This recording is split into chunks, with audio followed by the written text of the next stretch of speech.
I'm delighted to be here.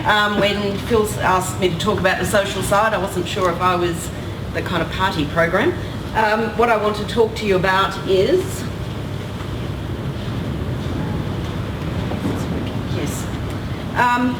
people. So we've had a lot of information around changes in technology and processes and systems. It's a really interesting question for Australia.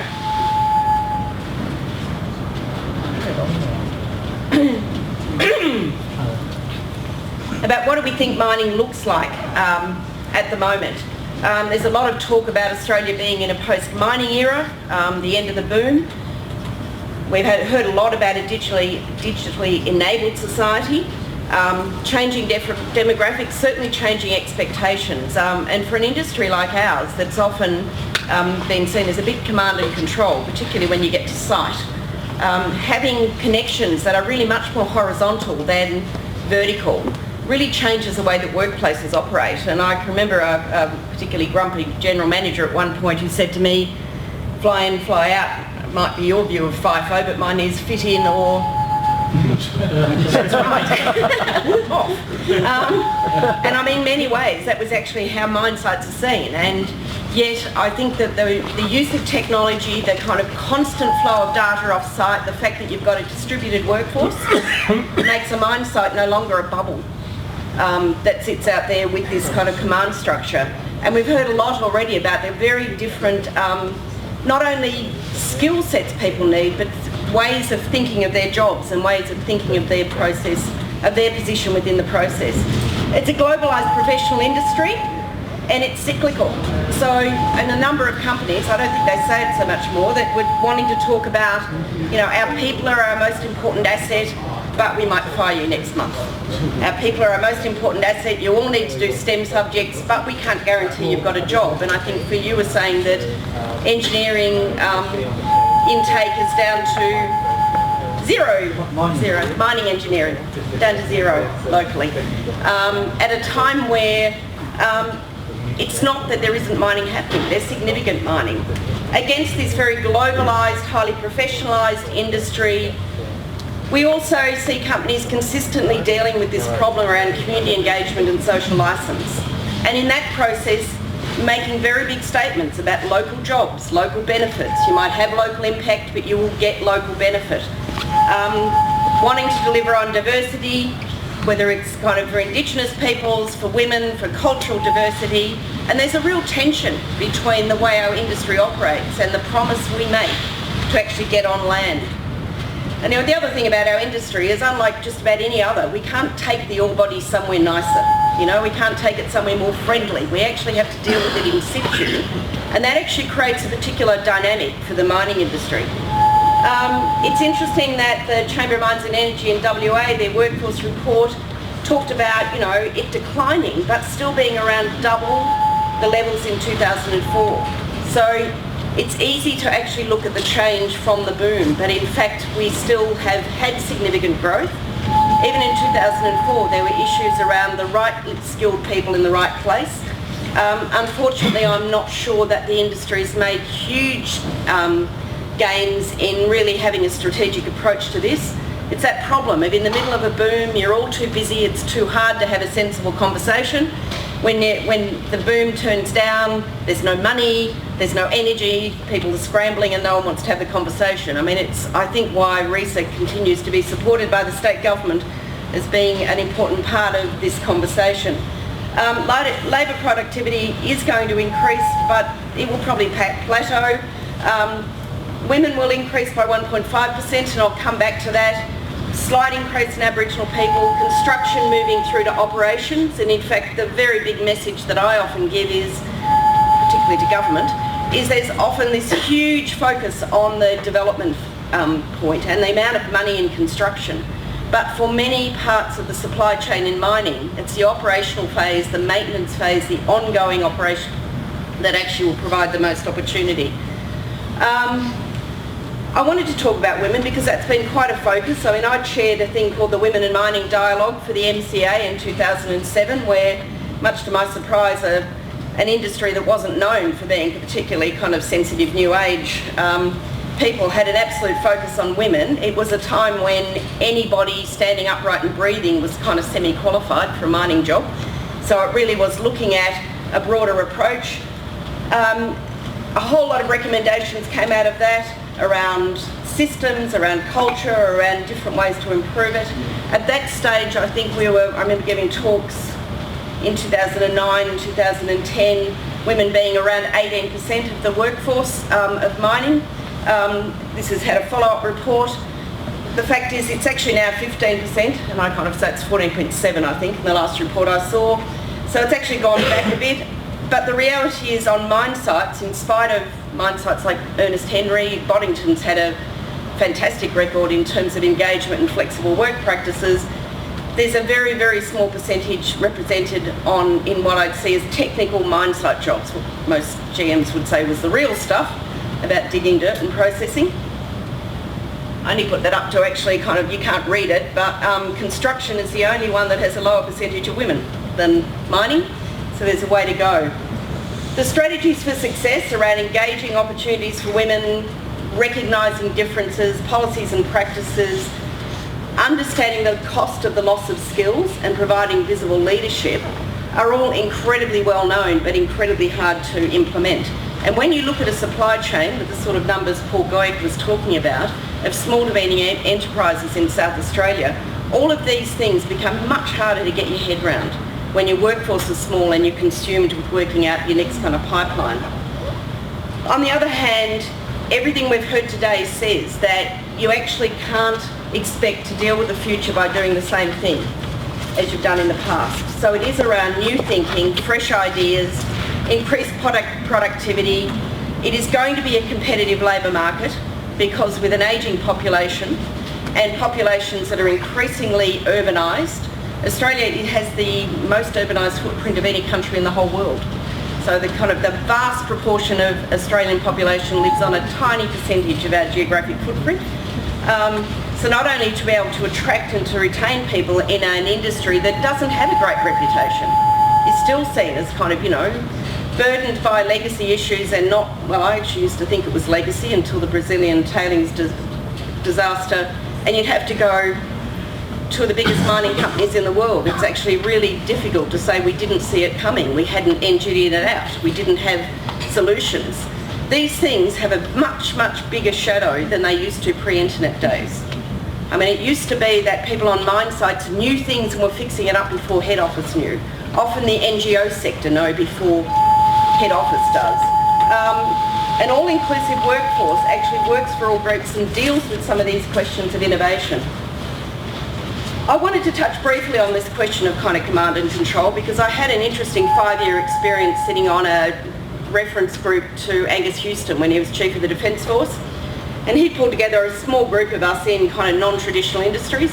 So I was out of mining, Christine Nixon was out of police, we had Margaret Gardner out of academe, and Sam Mostyn, who was the first AFL commissioner, who was a woman, to talk about the things in the ADF that actually made a difference. And I found that this kind of question of the legacy culture of command and control versus the operational requirements of informed decision making, flexibility. If you think about, what the SAS does long range on the ground, you actually have people that sit within very rigid command structures that need to exercise high degrees of judgment and high degrees of flexibility, which is not unlike the things you're talking about.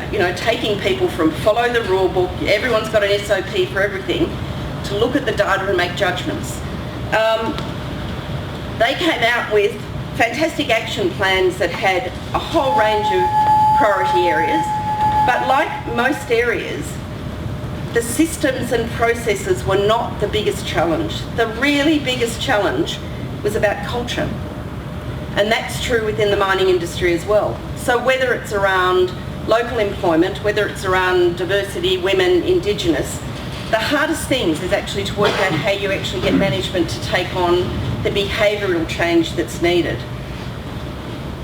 And to link back to that comment about kind of tension at the beginning, workforce isn't just about being able to operate, being productive, ensuring operational continuity. It's also about innovation and success. It's about meeting your obligations and promises. It's about supporting local engagement, and it's meeting stakeholder expectations. A lot of HR practices and the way we think of whether it's succession planning or upskilling are very focused on what people see as the technical internal needs of the business. But the reality is, in our business, unless you get the whole package right and understand how you engage locally, you won't actually have a going concern. In addition to, as I've said, the HR promises, you need to consider local and regional employment, diversity and Indigenous economic participation. And anyone who's going through or been through permitting processes in any state in Australia or globally would actually know, while there's a huge focus in feasibility on getting the technical aspects right, you're actually pretty good at doing that. What governments increasingly focus on in communities is the ability to actually deliver this shared benefit. And mostly we're not well equipped to do that. And in the same way that data applications are being applied to, maintenance cycles and operational efficiencies, we're now actually getting immediate feedback. So CSIRO have done a lot of work in mining futures. They are developing quite sophisticated tools about people giving pretty much ongoing feedback around how they're feeling about operations or around issues that are concerning them. I was involved in a high temperature incinerator project in Holland on the border with Germany, who had just massive problems around people wanting to shut them down. They solved it by putting huge billboards up of real-time environmental data that actually gave the community a sense of what was actually happening, and where the community could actually feed back into that system whether the data was actually reflecting what they saw in terms of visual signs of smoke, smell, and all the rest of it. Within about a year, all of the major concerns disappeared, and people actually just saw it as background data. So that kind of sense of actually opening up companies to being accountable and transparent is a really big part of social licence to operate. It does mean that you need an integrated approach. We often have our HR over here. We have procurement, who are looking at value, price, delivery capability, often within a global contract context. We have community engagement, where they're promising heaps of local jobs. We'll have local businesses in your supply chain, the local kind of, providers get very excited, and broadly across your supply chain management. So, for the majors, they throw this to the tier ones who then shove it down. Data and actually understanding your systems is going to be one way to actually get a corporate approach to it. And when I talk to senior management and board, and a lot of the work that I do is at the executive level, they're wanting to work out how to get a system that delivers all this. But most of the operational, both reward and kind of sanctions that sit in place, as well as the data flows, still have a fairly siloed approach. They're fairly siloed within the operations of the business, and they're siloed across exploration to development to operations to closure. And we actually know that closure planning, rather than sitting at the end of it, actually exists at the start of it. So I think there's a really interesting challenge to actually ask the question of, for driverless trucks or whatever the technology is that is quite rightly taking people out of hazardous environments, what does that actually mean for how people actually see this question of why would we support the impact locally when we can't see the flow on? And I think this tension between a global economy but very local need is actually one of the big trends. And if you're interested, CSIRO have done some really interesting work on future trends. And this tension between global and the rise of a need to have local meaning is one very big global trend that exists. I'm going to just move on to the last couple, yeah. So I guess what I'm saying is HR and people and the flexibility we're talking about means that the old management styles don't really work. Diversity is everyone's business. It's not only about kind of meeting your obligations about approvals or community engagement. It actually makes really good business to have a diversified workforce. I focused on women from a diversity perspective, but if you actually have a workplace that can deal with difference and innovation and really supporting intelligent thinking at work as opposed to kind of automated thinking, then that will actually work for a whole range of people, including your core business. Addressing these through HR also has to be addressed through capability and leadership. And I think taking a long view of the people you need. So I often see a really big disconnect between the presentations we've heard, which is really big messages around the skill sets we need, but what does that actually look like in either our tertiary education systems, in how we're actually looking at multi-skilling people? Like, we still have a relatively siloed approach to training. I would love every geologist that actually, went through a geology degree to have a much greater understanding of, you don't promise anything to get on country. You don't kind of prepare to sell your children, your parents, whatever. Understanding that the relationship you set then is the one that the operational manager inherits. The same for the construction phase. It's this multi-skilling approach that actually values collaboration, values flexibility, that looks at risk and innovation, that seems to me is the best way that you can deliver on social licence. You can employ people like me. I mean, it's what my business model is really. People have problems, they bring in technical experts. We certainly have lots of expertise in how you do this stuff.